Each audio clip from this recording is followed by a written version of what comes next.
안녕하세요, 머왕입니다. 최근 아시아쿼터 선수들 얘기가 롯데 아닌 타팀에서 몇 명씩 나오고 있죠. 아시아쿼터로 올 수 있는 후보군들이 워낙 많다 보니 가스티오 때처럼 얘기했다가 안 오면 또 진이 빠지기에 후보군들에 대해 얘기를 하지 말까 했는데 계속 좋은 선수들이 빠져나가고 있다 보니 롯데가 하루빨리 움직였으면 좋겠다는 생각으로 오늘은 아시아쿼터 선수들에 대한 이야기를 해보려 합니다. 그리고 머왕 채널이 최초로 광고를 받았습니다. 좋게 이어질 수 있도록 많은 관심 부탁드리겠습니다. 여기서 잠깐! 지금 인터넷 끝판왕에서 모르면 못 받는 통신 지원금 80만원 설치 당일 즉시 입금 받을 수 있다는 사실 아시고 계신가요? 내가 내는 월 요금에 포함되어 있는 거라 이거 안 받으면 결국 저만 손해보는 거거든요. 통신 지원금 80만원에 합리적인 요금 설계로 결합 할인 72만원까지도 놓치지 않고 챙겨준다고 하니 지금 당장 달려가 보시는 걸 권유드립니다. 꼭 가입하지 않으셔도 됩니다. 지금 견적만 받아봐도 스타벅스 커피 쿠폰을 증정하고 있고 현금 사은품을 혹시라도 더 주는 곳이 있다면 차익 150%를 보상한다고 하니 다른데 알아볼 필요 없이 믿고 하셔도 됩니다. 365일 상시 상담이 가능하니깐요. 자세한 내용은 1877-9663으로 전화하시거나 더보기란 고정 댓글 링크를 참고해 주시길 바랍니다. 머항과 인터넷 끝판왕 많은 관심 부탁드리겠습니다. 우선 현재 타팀 아시아쿼터 관련해서 오피셜 위주로만 정리를 해보면 올해 키움에서 대체 용병으로 뛰었던 라클란 웰스가 LG와의 아시아쿼터 계약이 기정사실화되어 기사까지 나온 상태죠. 키움에서 뛴 4경기 동안 준수한 모습을 보여줬고 무엇보다 안정감 있는 좌완투수로 이미 KBO 무대를 밟아봤다는 사실 하나만으로 우승팀인 LG에게 상당한 선수가 같다고 생각됩니다. 그리고 알렉스 홀을 마무리 캠프에 넣은 두산에 이어 기아 역시 요미우리 출신 좌투수 이마무라 노부타카를 마무리 캠프에 합류시키며 아시아쿼터 테스트를 진행하고 있는 걸로 보여졌습니다. 94년생으로 나이가 꽤나 있지만 그만큼 풍부한 NPB 경험이 있는 선수로 제국어 대회는 좌완이라는 점에서 탐나는 자원이기도 한데요. 그리고 NPB에서 꽤 많은 경기를 뛰었으나 이번에 방출이 되며 KBO 행도 고민하고 있다던 선수로 야쿠르트 출신 우투수 카나쿠보 유토가 있었는데요. 1군에서 좋은 성적을 거둔 시즌도 있고 아직 방출될 급의 선수는 아니지만 사생활 논란이 있어 방출을 당하게 됐어서 실력만큼은 책임질 수 있는 선수로 이번 아시아쿼터에서 가장 거물이 되지 않을까 했는데 최근 키움의 외국인 스카우터와 인스타 팔로우를 하며 KBO에 온다면 키움행이 유력하다는 이야기가 전해졌죠. 이렇게 총 4팀의 아시아쿼터 선수들의 소식이 전해지며 자연스럽게 롯데의 아시아쿼터는 어찌 되고 있는지 팬들의 궁금증이 더해지고 있는데요. 구단에선 아시아쿼터에 대해 본가팀의 도움을 받지 않을 거라고 이야기를 했지만 그래도 팬들은 암묵적으로 본가팀의 도움을 받으며 생각보다 좋은 선수를 데려오길 바라고 있죠. 하지만 확실히 타팀에 비해 소식이 없다 보니 좀 심심한 느낌이 들긴 합니다. 그래서 오늘은 제가 타리그는 잘 모르긴 하지만 현재 아시아쿼터 후보들 중 유명한 선수들을 위주로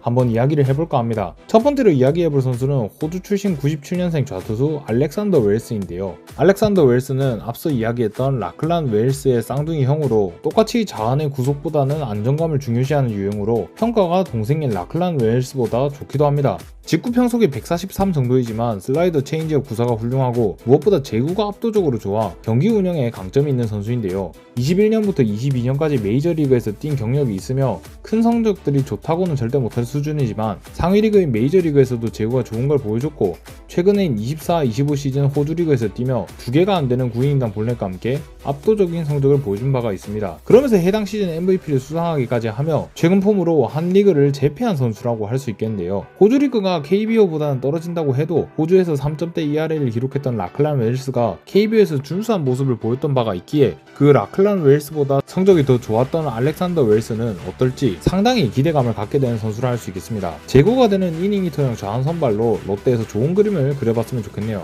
현 시점에 가장 거물로 불리는 게 바로 이 선수인데 롯데가 잘 데려와봤으면 좋겠습니다. 이 알렉산더 웰스를 제외한 다른 선수들은 모두 NPB에서 최근 방출된 선수들이며 상당히 많은 방출 선수가 있었지만 그 중에서 아시아쿼터에 관심을 가진 선수 위주로 살펴봤습니다. 첫 번째 선수는 95년생 좌투수 하마구치 하루히로입니다. 이 선수는 2016년 드래프트 1라운드 출신으로 직구가 최고 150까지 나오며 평속은 140 초중반대지만 구속 이상의 구위가 있다며 직구만 놓고 보면 정말 기대가 큰 선수인데요. 그리고 체인지업 슬라이더를 주로 사용하며 포크와 커브까지 던질 수 있어 다양성이 있는 선수로 삼진 비율도 꽤나 높게 나오는 선수입니다. 하지만 제구 문제가 매우 심한 선수로 데뷔 2년 만에 10승을 거둔 전적이 있는 선수지만 계속해서 폼이 떨어지는 모습을 보이다가 올해는 소프트뱅크로 트레이드된 이후에 1군에서 한 경기도 뛰지 못하고 방출이 됐죠. 제구 문제가 계속해서 심각해 왔으며 그러다 올해는 자랑했던 삼진 비율도 떨어진 것이 방출의 원인이지 않을까 싶습니다. 다만 하위 리그인 KBO에서는 아직 경쟁력이 있지 않을까 싶고 워낙 NPB에서의 커리어도 꽤나 있는 선수이다 보니 KBO에서 어떤 모습을 보여줄지 기대가 되는 것 같습니다. 그리고 제구가 문제라면 선발보다 불펜 쪽에서의 활용도 생각해보며 좋은 구위를 가진 좌한 하마구치 하루히로를 아시아 쿼터 후보로 생각해봐도 좋지 않을까 싶습니다. 이제 우투수도 한번 살펴보려 합니다.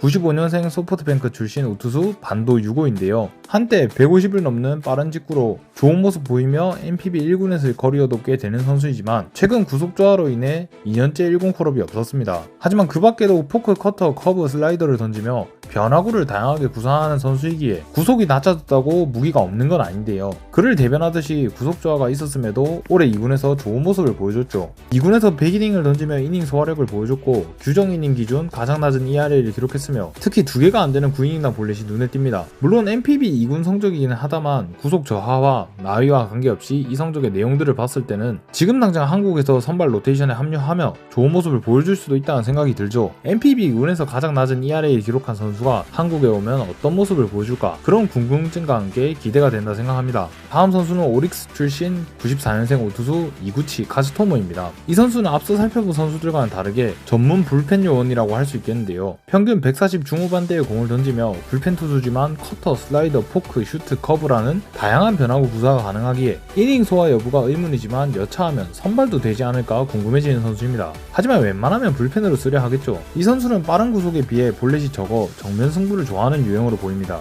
1군에서도 9이닝당 볼넷이 3개가 안되며 올해 1군에서는 9점대 ERA로 부진했지만 2군에서는 9이닝당 볼넷이 딱 1개라는 놀라운 기록과 함께 ERA 역시 완벽한 모습을 보여줬습니다. 당연히 우선순위는 선발이 돼야 하지만 좋은 선발감을 찾지 못하겠다고 생각되어 차라리 불펜으로 노선을 들었을 때 현재 상황에서 가장 좋은 패가 될 수 있지 않을까라는 생각이 듭니다. 나이가 적은 선수는 아니지만 당장 1년만을 봤을 때는 김태형의 갈갈에서 버틸 수 있는 그런 선수가 아닐까라는 생각이 드네요. 어린 국내 선수가 갈리는 것보다 아시아 쿼터로 온 선수가 갈리는 게 낫지 않나 생각해 이 선수도 분명 좋은 패가 될 수도 있겠다는 생각이 듭니다. 특히 이 선수는 대만이든 두바이든 한국이든 상관없다며 어디서든 뛸 수 있는 강한 의지를 드러내기도 한 선수이기 때문에 우리가 오퍼를 하면 계약도 차질 없이 진행이 될 것 같고 동기부여도 확실히 되어 있어 잘해줄 거라는 생각이 드네요. 그리고 오늘의 마지막 선수는 니포넴 출신 99년생 오투수 나카야마 테루카치입니다. 앞서 살펴본 NPB 선수들은 모두 스몰 사이즈 피처들이었는데 이 선수는 188cm의 큰 키를 가진 장신 투수로 직구 평속은 140 중반대입니다.